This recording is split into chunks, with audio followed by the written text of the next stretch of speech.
All right, all right. Welcome in, everybody. Thanks for joining us here today. My name is Trey Gonzalez. I'm a product manager here at Verify, and I'll be your host for today's live webinar. We're joined by my good buddy, Jim Schultens, a systems engineer over here at Verify. How you doing, Jim? I am doing well. How are you, Trey? I'm doing great. Doing great. Happy Awesome. Wednesday. Yippee. Halfway there. Halfway there to the Yeah, weekend, holiday break next week. you got it. Forward to it. All right, guys. So for today's session, we're going to cover how you can report on dormant and underutilized phones in your CUCM. I'm really excited to get started with the demonstration, but first, allow me to walk you through the agenda for today's webinar. We're going to kick it off with a quick overview about Verify and what it is we do. Then we'll jump right into the demo where Jim will showcase how you can report on your call manager's underutilized phones. After the demo, we'll pause for Q&A and get some of your questions answered. So during the demo, if you have any questions, please be sure to ask them in the chat. I believe it's labeled as the Q&A section here in WebEx. I'll be monitoring those, and I'll make sure to get all the questions answered after the demo. And then lastly, we are going to reward one lucky attendee with a $50 Amazon gift card. So hang tight till the end, see if you got lucky. Now, a little bit about us. Verify is the preferred analytics and management solution for UC Analytics. We provide industry-leading dashboards and call reporting for Cisco Unified Communication Manager, Cisco Contact Center Express, Cisco Cubes, Zoom Phone, and WebEx calling analytics. We support all of these platforms, alongside a suite of management tools such as remote phone control, macros, change management, and DID management, which are all focused towards CUCM, Cisco Call Manager.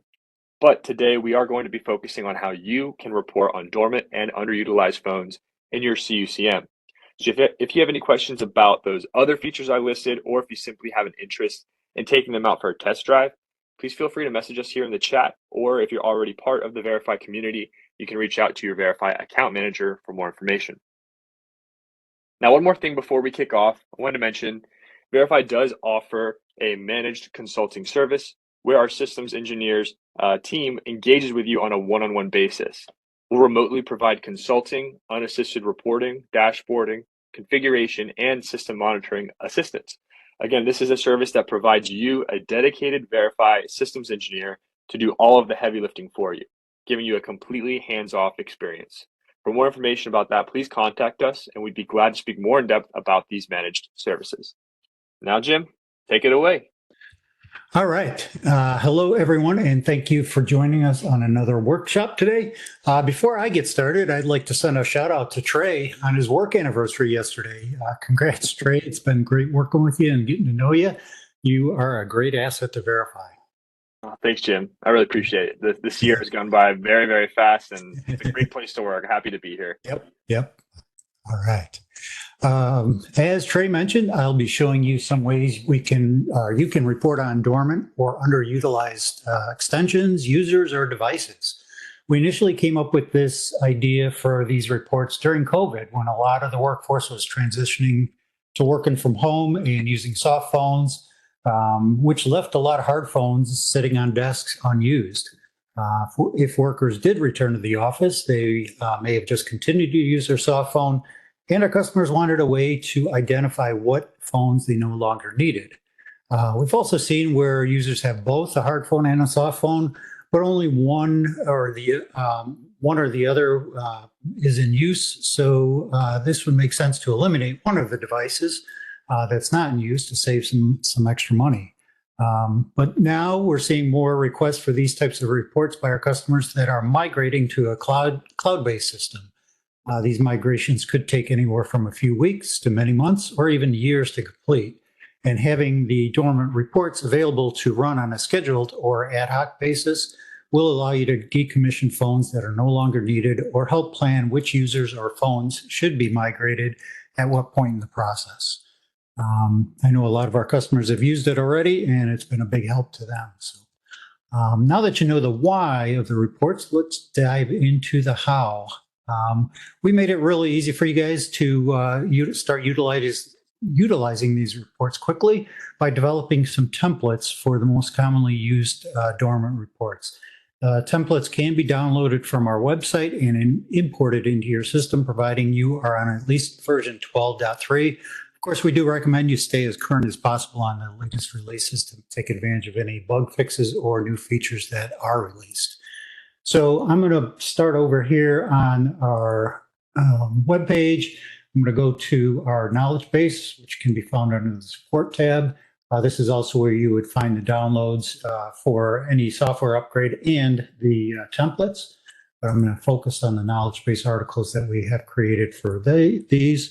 And we do have a lot of templates for a lot of different platforms. So I usually make sure I am putting my platform in there, in this case, CUCM template, to narrow down the search. So what that comes up with is a list of the CUCM templates.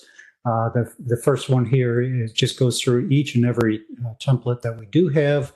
And the first, conveniently, the first 5 listed here are the dormant reports.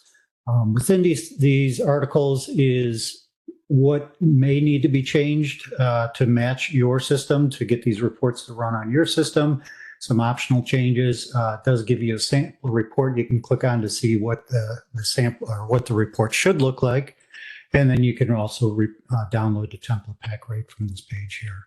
So each of these is basically the same with the optional changes. Some of them don't even need changes depending on your environment.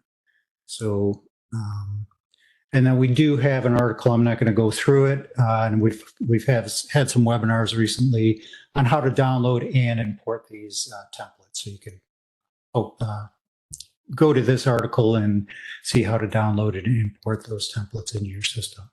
So I have already done that, and we're going to go to my Call Analytics reporting in my lab and go to reports. I've already narrowed it down by putting a search term here, so it focuses on just the templates for dormancy. And these bottom 5 are the ones that I just pointed out that we do have the templates. I'll touch on these top 2. These are ones that I created that I've used in the past, but we don't have a template for them, but they're easy to create from an existing template. So we'll go through each one of these, kind of buzz through them, show you what's involved and what may need to be changed, and then we'll run a few of these to show you the results. So in here, the main report page, just the basics. Shouldn't have to change anything unless you want to get rid of the word template or rename it or give it a different description. Search set's pretty basic for dormant extensions. In here, we're using calling party, original or final call party. We want to make sure we cover all bases, whether the call is inbound or outbound or internal, either placed or received. So in my case, my lab has 4-digit extensions. So I'm going to use equals. The capital X is our wildcard. So I'm just got 4 capital X's here. So that'll cover all my extensions that have 4 digits.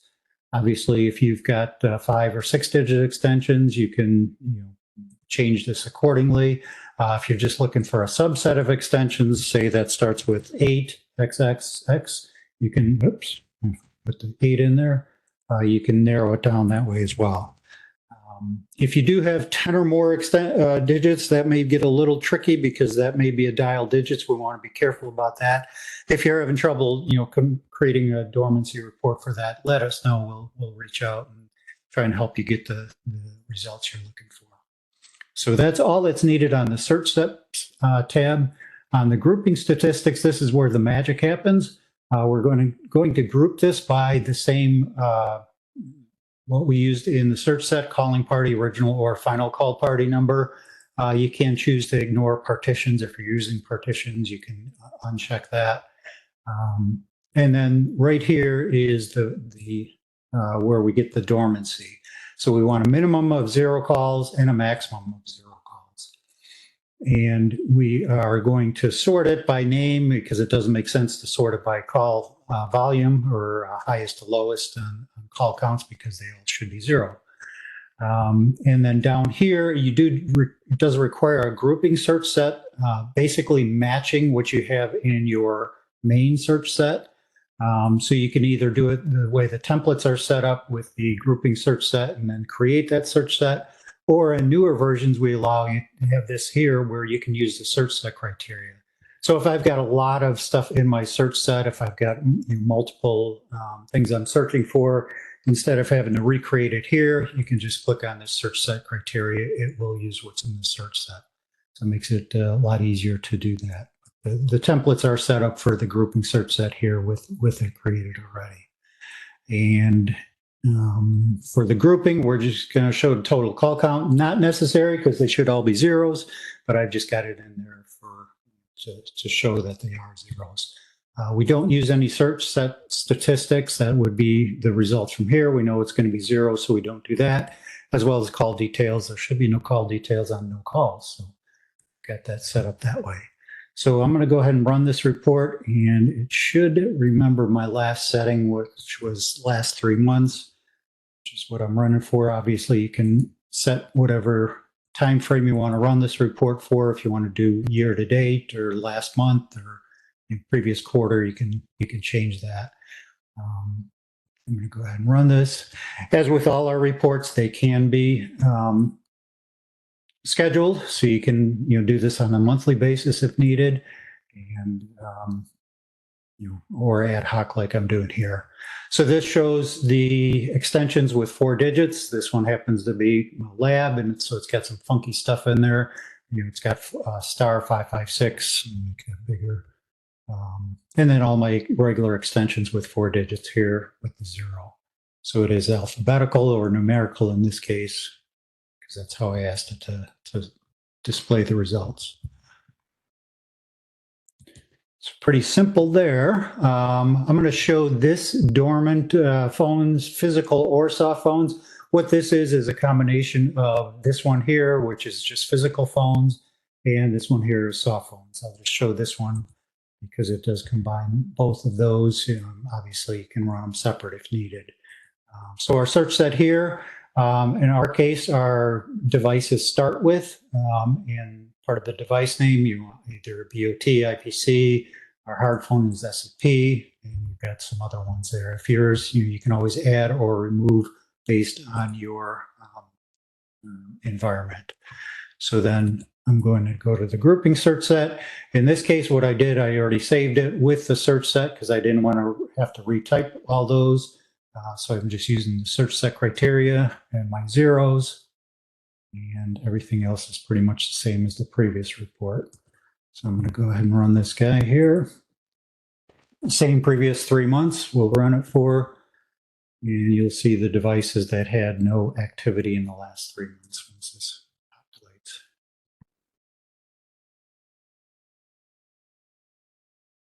And there's my device names. Also shows the description and a device pool if these devices are in a device pool. So great way to identify which devices have not been used in X amount of period.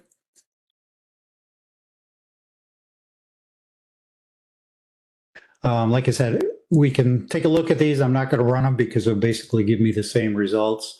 But the hard phone, I'm just using SCP, and my grouping, I've got a grouping search set with the same SCP there. And similar with the soft phones, I've just got my soft phones listed here and originating. The key is originating or terminating. We want to make sure we cover both of those there. And obviously my grouping would be the same, originating or terminating device name. So that will cover either physical phones, hard phones, or soft phones, or both. We've also got one in the templates for dormant users. And this one here, notice I'm using department here because if I type in user here, if I want to use user, I'm just going to pick on originating just to show you. This is not a pick list where the department is a pick list. So I would have to put on all the end users or a subset of end users that I want to run the report. Kind of tedious, and I don't think anybody wants to do that. So what we're doing is grouping it by department or searching by department. And then in my grouping statistics, I'm using primary grouping type of department and secondary of end user ID. So it's going to show each end user ID that has no activity underneath their corresponding department. So in this one here, I just kind of mirrored this. I could do the search set criteria, which would match what I have here. So we'll go ahead and do that. Save that report and we'll give that a run. Again, using my previous 3 months again.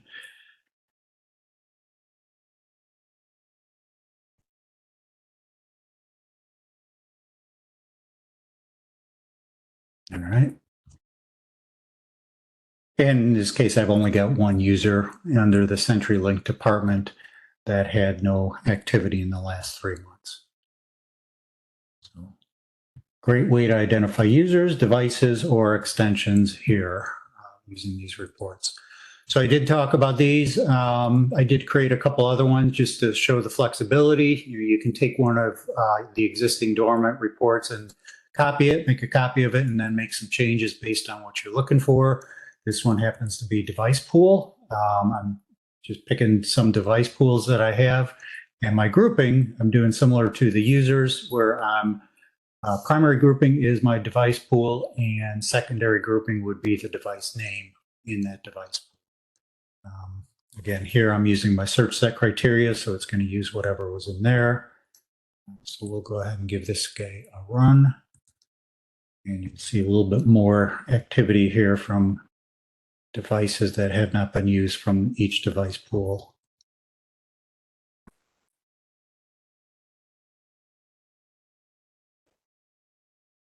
So my Corolla Rentals device pool, and here are all the devices that have no activity, and so on, different device pools and their corresponding devices. All right.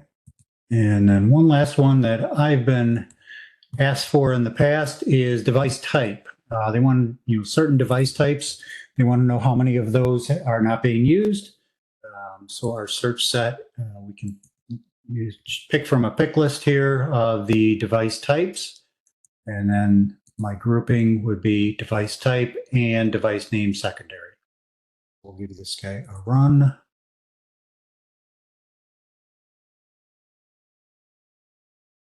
So a lot of these outputs are the same. It just depends on what you're searching for, and as far as what you're looking for dormancy.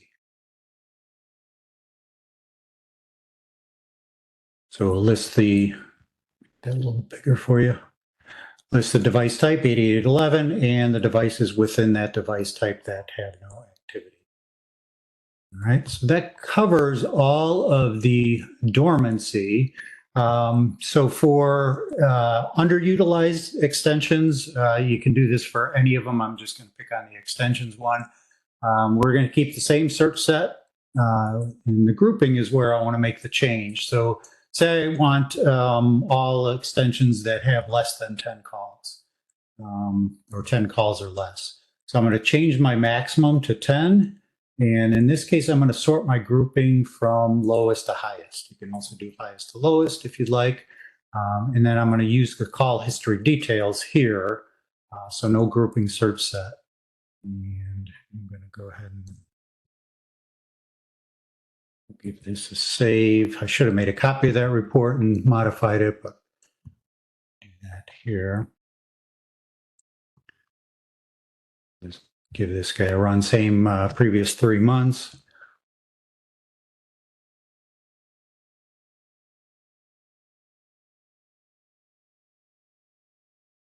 So here are all my extensions that have 1 to 10 calls ordered by lowest to highest call count. So a great way to identify the underutilized extensions or phones or devices. So that can be done very easily. Again, what I should have done, if I was paying attention, is made a copy of this report, which is using the copy function here, and then modified it that way I could keep my original copy there. So that, I believe, is all I have, Trey. Kind of short and sweet today. Did we get any questions that came in? Yeah, we did. We got one Right. from Linnea here. It asks, will users be searchable as a pick list sometime in the future? That I don't know for sure. Probably not, because there could be thousands of users. But we can definitely look into that and see if that's a possibility in the future, and reach back out to you and let you know what can always put that in as a request for development and see what can be done about that. I could see where that would be easy, but also on the development side, yeah, you don't want to have a huge list to pick from. All right, and we had another one just come in. Yep. I can phrase it a question. They say, I assume the underutilized extension report has the same potential gotchas with 10-digit extensions. Is that true? That is true. Yes. Yes. Anytime you're using 10-digit, if your dialing pattern is 10, if your outbound calls or inbound calls show 10 digits, that gets a little tricky. It's hard to use wildcards in that case. All right. For next week, you can join us on November 29th. Not next week, sorry, the following week on November 29th when we resume our regular cadence here for weekly webinars. The topic for that discussion is going to be a breakdown of our most common CUCM support tickets. So arguably not as exciting as turkey, but still or football. Yeah, or football for that Yep. matter. But that concludes our webinar for today. I want to thank everyone for coming out. If you haven't already, feel free to add us on LinkedIn. My name is Trey Gonzalez, and this is Jim Schultens, who did the demonstration. We'd love to connect with you. And yeah, thanks again. You guys have a great rest of your week. See you next time. Thanks all.